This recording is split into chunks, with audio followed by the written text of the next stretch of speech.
শরীর পাঠ করে প্রাণ পাঠ করে একটা কাজ করছো, এইটার জন্য আমি তোমাদের প্রণাম করি। ভাবা যায় না, এটা অসম্ভব একটা ব্যাপার, অসম্ভব।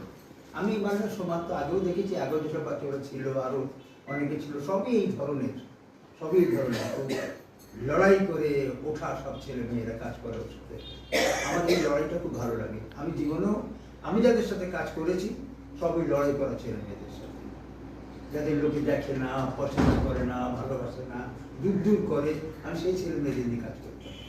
এখন অনেক ভালো ছেলে মেয়ে আসে, তখনকার দিনে শুরুতে এরাই ছিল আমার সব। আর ওরা করতে করতে আজকে এমন জায়গায় এসছে, একাডেমির নাম বিরাট হয়ে গেছে, বুঝেছো? বলে সেই সাহসটা রাখো, তোমরা একদিন সেইখানে পৌঁছাবে। আজকে দিদি ট্রেন করছে, কাল তোমরা ট্রেন করাবে বিভিন্ন লোককে, সেই জায়গায় যেতে হবে। কেন তুমি করছি আমরা? What's your answer?